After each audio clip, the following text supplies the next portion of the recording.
Good afternoon. My name is Gregory Stallone. I have been working with my group. Some members of my group are Tyler Morvik, Dylan Bornheimer, and we are going to explain power flow through a transmission that we chose. The transmission that we chose is a 4L60E transmission. It was produced in many of GM's vehicles. Some things that we're going to explain today are parts identification, what is inside the transmission. We're also going to explain gear ratios, and we are also going to explain common failure points within the transmission along with the power flow. Thank you. The first thing we are going to explain about the 4L60E transmission that we chose is some parts identification. The reason why we wanted to show you some parts identification first is because we want you to have a brief understanding of what is actually going on when we show our power flow through the gears. So to start off, we are going to start with the rear end of the transmission.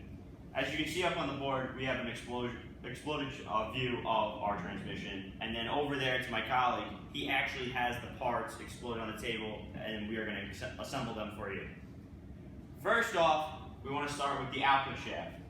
The output shaft is splined to the reaction internal gear, which Tyler is now going to show.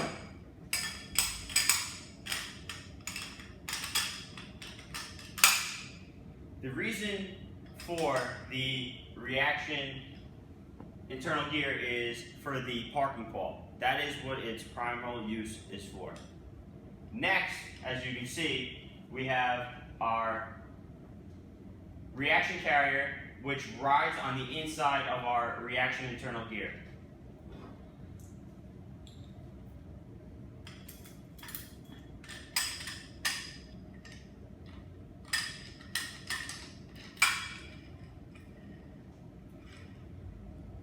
Next up, once that is installed, you're going to have your low and reverse clutch plate assemblies. These ride on the outside of the reaction carrier assembly, which is splined into the case of the transmission. Tyler is going to briefly show you exactly how that will go on. Now you just have to imagine once they go on one by one, they will be splined into the case and be held in place by the snap ring. Next in the process is the low reverse roller clutch, which is actually splined into our low reverse clutch assembly. We do not have that apart right now because we do not want the rollers inside the low reverse roller clutch assembly to come apart. So again, Tyler is going to show you how that goes together.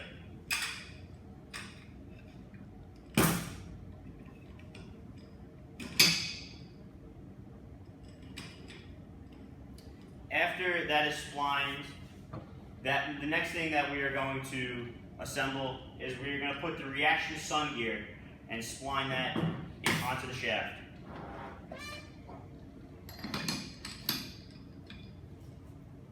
Next is going to be the reaction sun shell that is going to ride on the reaction sun gear and on top of the low reverse clutch assembly.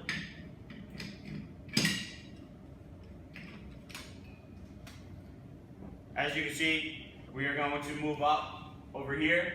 The next thing that needs to be splined is the reaction carrier shaft.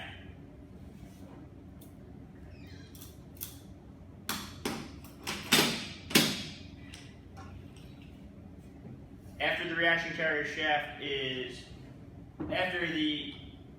shaft is installed, we need to put in the input carrier assembly, which will ride on the inside of that.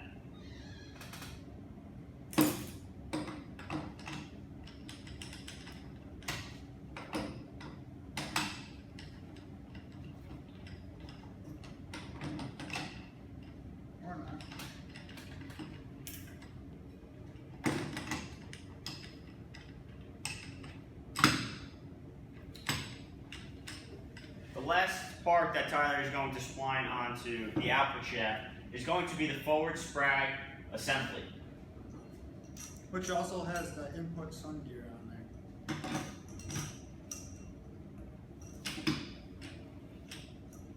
Up next is the input housing and shaft assembly. In front of us, we actually have two of them for you to show you. As Tyler's holding up, the one in his right hand is one that is already assembled. The one in the left hand over here is actually completely disassembled. First, we have our overrunning clutches, which will be splined into the housing. Next would be your forward clutch pack that would also be splined into the housing. And last would be your 3/4 clutch pack that will also get splined into the housing. They will all be held with snap rings, which will keep them in place. Up next in the process of parts identification is our reverse input clutch housing. As Tyler has in his hand, we have two of them to show you. In his right hand, he has the reverse clutches that are also splined into the housing, and he will show you how it actually goes on the back of the other housing. And over here, which wraps around the drum, is our 2/4 clutch pin. That is all for now on our parts identification, and we will be showing you more about the 4L60E transmission. Now we are going to show you what is actually going on within the transmission, what is going to be applied and what is going to be held during first gear, second gear, third gear, fourth gear, and reverse. To show you how that's going to work is we're going to show you with an application chart that we have on our 4L60E transmission. As you can see on this application chart, over here on the left hand side it says shift solenoid valves. We're going to ignore those for now. Later on in the presentation we are going to show you how those work through the electronic portion of the transmission. But to start off, we are going to start with reverse. In reverse, the reverse input clutch will be applied and the low reverse clutch will be applied. Tyler is going to be holding those up for you right now to show you what they are. This is a reverse clutch pack inside a reverse drum. And this is the low reverse clutch pack on here. Now, we are going to show you first, second, third, and fourth gear. We're going to show you it as you shift your vehicle into drive, not if you put it in manual low, manual second. So we're going to leave those for now. So in first gear, the forward clutch will be applied while the forward sprag clutch assembly will be held, and also the low roller clutch will also be held. Again, Tyler is going to show you what those parts are. This is our forward clutch pack. This is our forward sprag clutch assembly. The reason for a sprag clutch assembly is in here because during engine acceleration we want full power going through the transmission, but going downhill and engines at idle speed, you want the engine just to be slow and the transmission to have full momentum going down. Now, in second gear, our 2/4 band will be applied, our forward clutch will be applied, and our forward sprag clutch assembly will be held. Again, Tyler is going to show you those parts.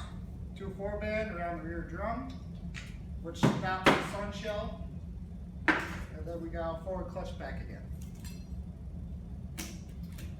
In third gear, over here, our forward clutch is going to be applied, our forward sprag is going to be held, and our 3/4 clutch is going to be applied. Now the 3/4 clutch pack for clutch assembly. Here's our forward sprag again, and here's our rear sprag. Now in fourth gear, which is overdrive, our 2/4 band will be applied again, our forward clutch will be applied, and our 3/4 clutch will be applied. We got 2/4 band, forward sprag again, and the 3/4 clutch pack. As you can see from our application chart, there are a few things that will always be applied, like our forward clutch, and then through our first, second, third gears, our forward sprag will be held. And now that you see the parts that were going to be used, up next, my colleague Tyler is going to actually show you, while using all these parts, what gears are going to be used, what's going to be held, what's going to actually work within this transmission. Now with power flow, the input clutch assembly is splined into the forward sun gear and the 3/4 ring gear. This goes over here. And this is a reverse drum, which is tied into the rear sun shell. For demonstration purposes, we're going to pretend that my hand is the input clutch assembly. Dylan's going to hold the low sprag clutch assembly because it's always tied into the case. Will you hold that please, Dylan? So during first gear, the Forward 3/4 clutch pack is applied, and we spin our input sun gear. See, we have a greater input than output. During second gear, the 2/4 band is applied, wraps around the rear drum, and stops the rear sun shell. Now with this rear sun shell held, we still have Forward the 3/4 clutch clutch pack applied. Now in third gear, the 2/4 band is disengaged. The forward clutch pack is still engaged, but now the 3/4 clutch pack is engaged. Now we have a 1-to-1. In fourth gear, the 2/4 band is engaged. The 2/4 band is engaged. It wraps around the rear drum. It stops that rear shell again. And the 3/4 clutch pack is engaged.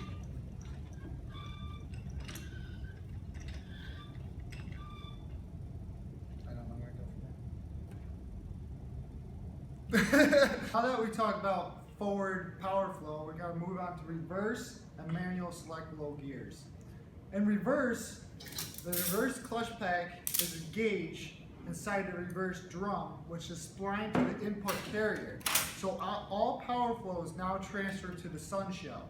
At the same time, the reverse and low clutch pack is engaged to the rear carrier. Now, as you can see, forward clockwise, at the rear we have counterclockwise. Now, in first gear, disengage the rear clutch pack. We leave the low reverse clutch pack together, and now we engage the forward clutch pack and the overrun clutch pack. This splines the forward clutch pack and the sun together, so there's the overrunning clutch inside is now 1-to-1 to the transmission and the engine.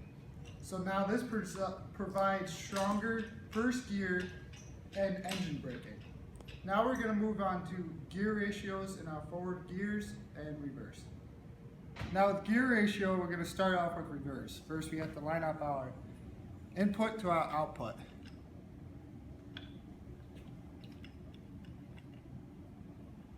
So 1 turn,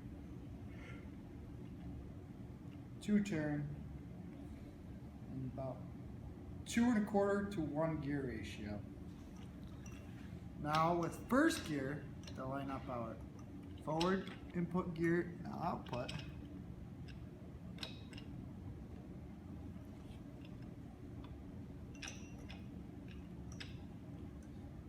One turn, 2 turn,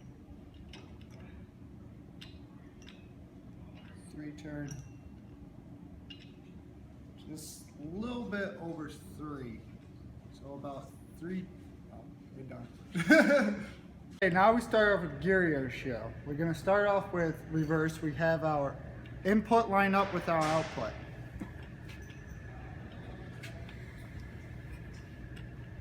One turn,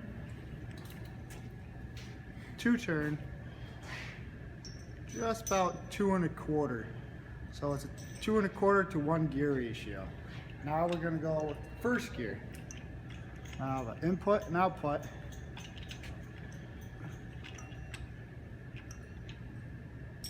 One turn,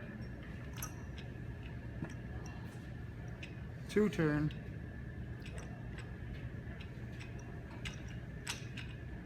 3 turn, just a little bit over 3 turns, so 3.15 to 1 gear ratio.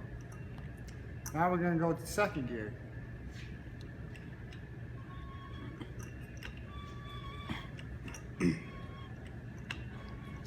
One turn,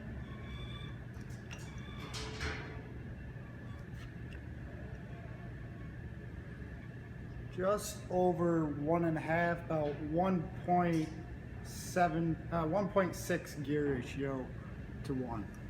Now we're gonna go with third. You line up our third output.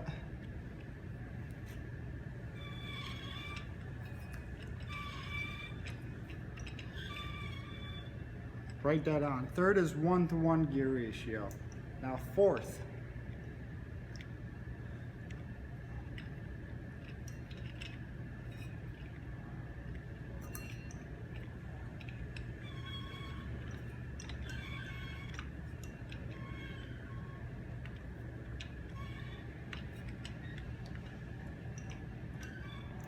Fourth, I did not even make one complete resolution, about less than 3/4 to 1 gear ratio. Some issues these transmissions can have is the lower roller clutch assembly can break and not work, or come disconnected from the case. So you will not have first gear. But to know that you have that issue, you can manually select first gear and apply the low reverse clutch pack, and then now you have first gear once again, because it stops the rear carrier.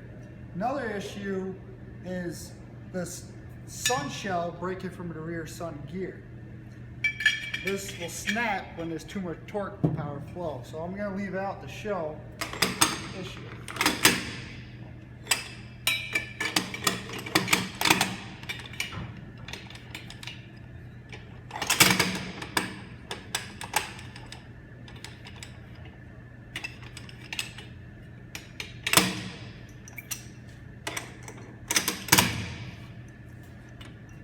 You will have first gear, but then when you try to go into second, you still have the same gear ratio as first.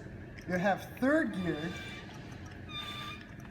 but then when you try going fourth, you still have the same gear ratio as third gear. There's no 2 or fourth. And also when you try to go in reverse, you have no reverse.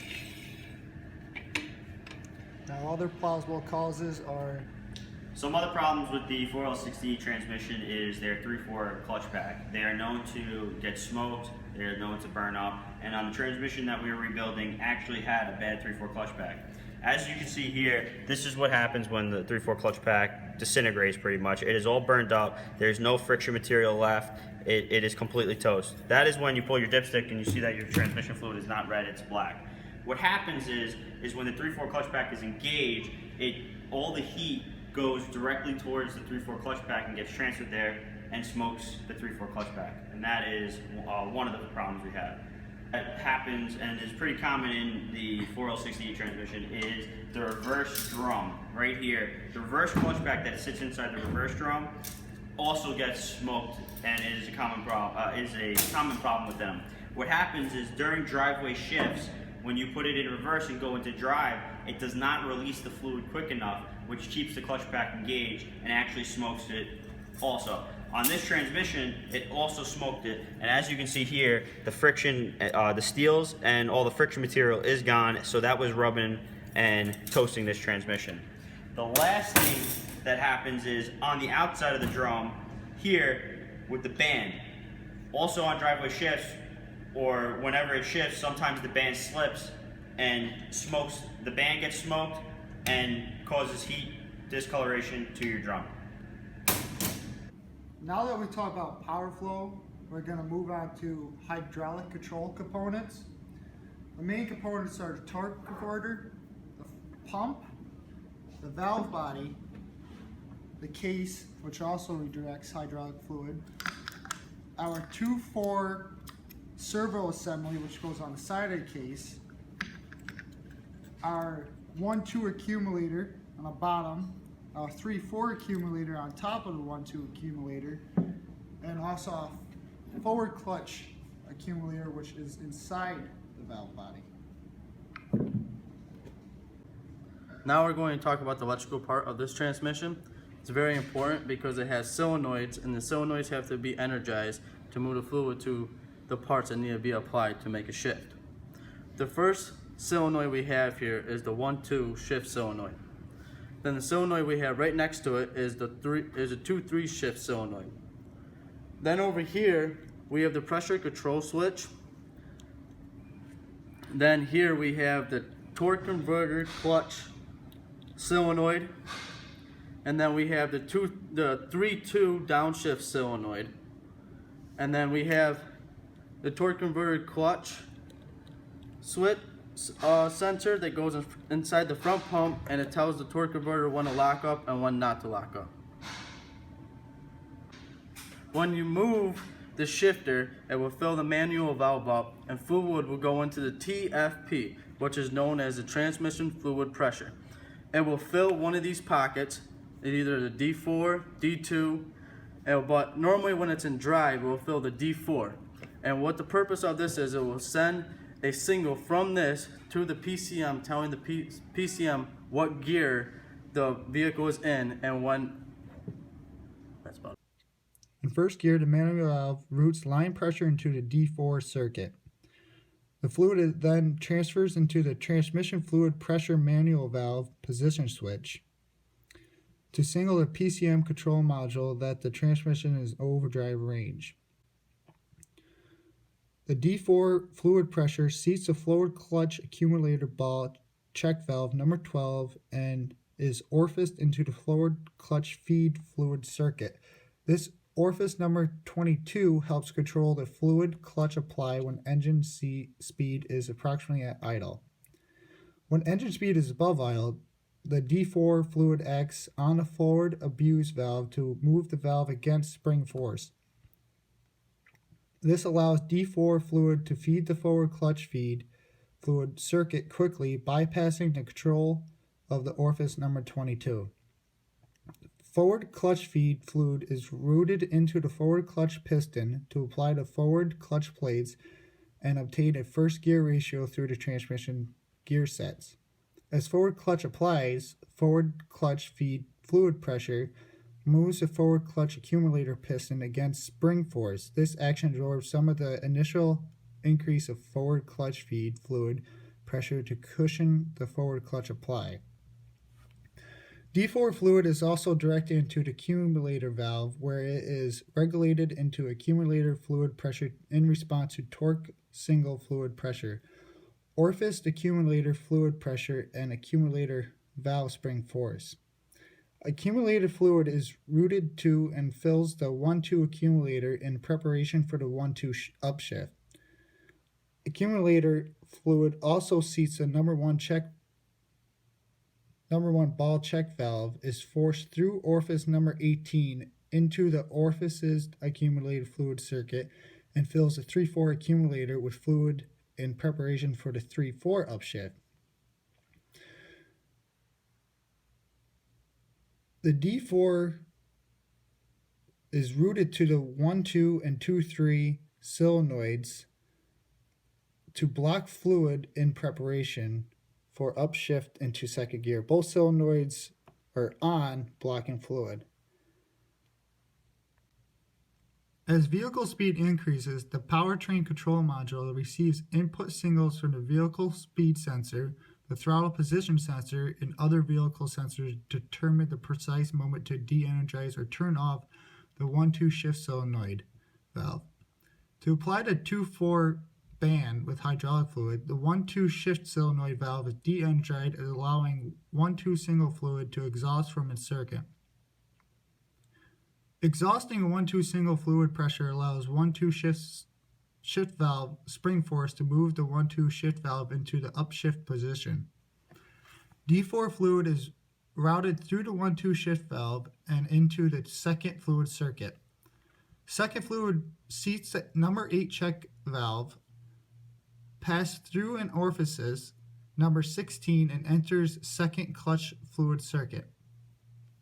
Second clutch fluid is directed to the second and fourth servo to move the second applied piston against the servo cushion and the servo return spring forces to apply the 2-4 band and achieve second gear.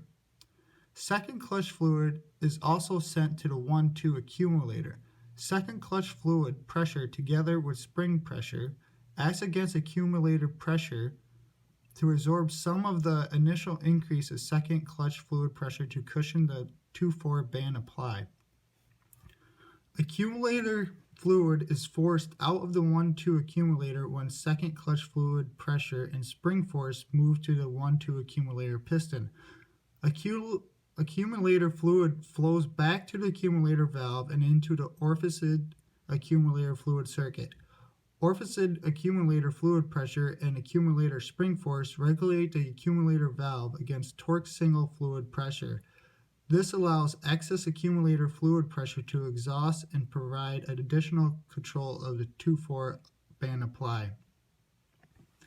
Second fluid is directed to the 2-3 shift valve in preparation for the upshift to third gear. Second fluid also passes through the 2-3 shift valve into the servo feed fluid circuit and is directed into the 3-4 relay and 4-3 sequence valve where it stops. Servo feed fluid has no function in second gear. Second fluid pressure is also directed to the 3-4 relay valve in preparation for upshift. Spring force holds the valve closed, blocking second fluid pressure and second clutch fluid. This valve is used in order to help control the 3-2 downshift. In second gear, the PCM energizes a normal closed solenoid. This opens the accumulator feed limit fluid circuit to fill the 3-2 single circuit. The 3-2 single circuit fluid pressure moves the 3-2 control valve against the spring force. This action is done in preparation for control of the 3-2 downshift. It does not affect transmission operation in second gear. As the same as second gear into third gear, as vehicle speed increases, the powertrain control module receives input signals from the vehicle speed sensor, throttle position sensor, and other vehicle sensors to determine the precise moment to de-energize or turn off the 2-3 shift solenoid valve. To release the 2-4 band, the 2-3 shift solenoid valve is de-energized, allowing 2-3 single fluid to exhaust from its circuit. Exhausting a 2-3 single fluid circuit allows automatic transmission fluid pressure to move the 2-3 shift valve to the 2-3 shuttle valve into the upshift position. Orifice number 28 second fluid is directed into the 3-4 single fluid circuit. Also, fluid pressure fills a D432 fluid circuit. 3-4 single fluid unseats the 3-4 clutch exhaust ball check valve number 4 and enters the 3-4 clutch fluid circuit. 3-4 clutch fluid unseats the third accumulator ball check valve number 2 and enters the third accumulator fluid circuit. Third accumulator fluid seats the third accumulator exhaust ball check valve number 7 and enters the second and fourth servo. Third accumulator fluid pressure assists servo return spring force to move the second apply piston and apply pin against second clutch fluid pressure. This action releases the 2-4 band. Servo fluid is allowed to exhaust past the 3-4 relay and 4-3 sequence valve through an orifice exhaust number 5. 3-4 fluid is directed to the 3-4 clutch piston and apply to 3-4 clutch plates and attain third gear.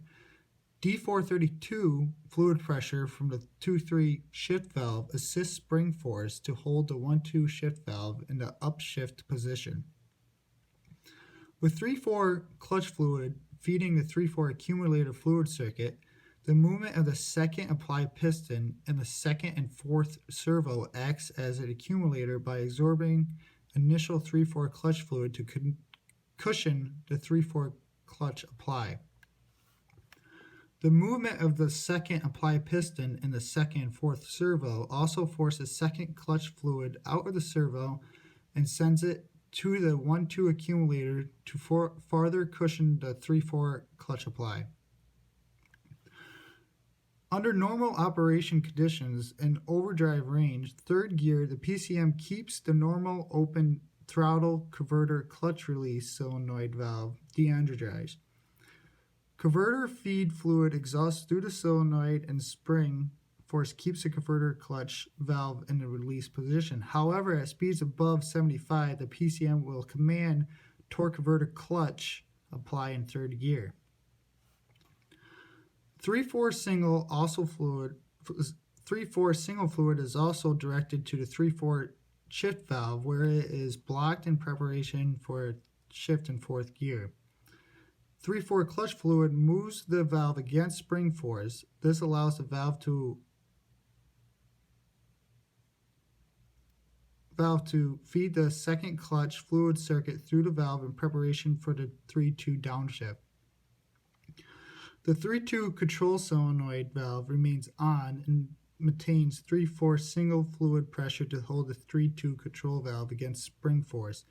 This action is done in preparation of control of the 3/2 downshift that does not affect transmission operation in third gear. In fourth gear, it is used to maximize engine efficiency and fuel economy under the most normal driving conditions. In order to shift the transmission into fourth gear, the PCM receives input signals from the vehicle speed sensor, the throttle position sensor, and other vehicle sensors to determine the pressure movement to energize or turn on the 1-2 shift solenoid valve.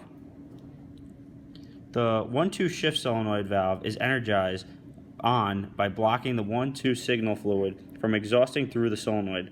This creates pressure in the 1-2 signal fluid circuit. The 1-2 signal fluid pressure moves the valve into the upshifted position, routing the 3/4 signal fluid into the fourth signal fluid circuit. The fourth signal fluid pressure moves both valves into the upshifted position, causing the following changes. The orifice number 7 second fluid is routed through the 3/4 relay valve and into the servo feed fluid circuit. The servo feed fluid is routed through the 4-3 sequence valve and into the fourth fluid circuit. The 3/4 accumulator fluid is routed from the 2-3 shuttle valve and is blocked by both valves. Fourth fluid pressure is routed through the center of the servo apply pin and acts on the apply side of the fourth apply piston. This action moves the apply pin and applies the 2/4 band in order to obtain fourth gear. The 3/4 accumulator fluid pressure moves the 3/4 accumulator piston, absorbing some of the initial increase of the fourth clutch apply fluid pressure in order to cushion the 2/4 band apply. The accumulator fluid is forced from the 3/4 accumulator that is orificed to the end of the accumulator valve. This regulates the exhaust of excess accumulator fluid pressure through the middle of the valve. When operating conditions are appropriate, the PCM energizes the normally open TCC solenoid valve. This closes the solenoid by blocking the converter feed fluid from exhausting and creates high enough pressure in the converter feed fluid circuit at the TCC solenoid valve to shift the converter clutch valve. The converter clutch valve is shifted into the apply position, allowing release fluid to exhaust from the torque converter clutch and regulate apply fluid to enter the apply fluid circuit at the same time. This provides for smoother engagement of the TCC. When the gear selector is moved into reverse, the following changes occur in the transmission, hydraulic, and electrical systems. With the manual valve in the reverse position, line pressure is directed into the reverse fluid circuit from the park reverse fluid circuit already pressurized in park. Reverse input fluid at the reverse boost valve boosts line pressure for additional torque requirements in reverse. Torque signal fluid pressure from the pressure control solenoid acting on the reverse boost valve also helps determine line pressure in reverse depending on throttle position and other PCM input signals. Reverse input fluid is also routed through the reverse boost valve and seats the air bleed check ball located in the fluid pump. Reverse input fluid is routed to the TFP manual valve position switch. The TFP manual valve position switch signals the PCM that the transmission is in reverse. Reverse fluid seats the reverse input check ball valve number 3 and it is orificed into the reverse input fluid circuit. This orifice, number 17, controls the reverse input clutch apply when engine speed is approximately at idle. When engine speed is above idle, reverse fluid acts on the reverse abuse valve to move the valve against spring force. This allows reverse fluid to feed the reverse input fluid circuit quickly, bypassing the control of the orifice number 17. Reverse input fluid is then routed to the reverse input clutch piston to apply the reverse input clutch plates to obtain reversed gear. The 1-2 shift solenoid valve remains energized on. The 1-2 signal fluid pressure is high with the 1-2 shift solenoid valve energized and keeps the 1-2 shift valve in the down-shifted position against spring force. The 1-2 signal fluid is also routed to the 3-4 shift valve. The 2-3 shift valve remains energized on. The 2-3 signal fluid is high with the 2-3 shift solenoid valve energized and keeps a 2-3 shift valve and 2-3 shuttle valve in the down-shifted position.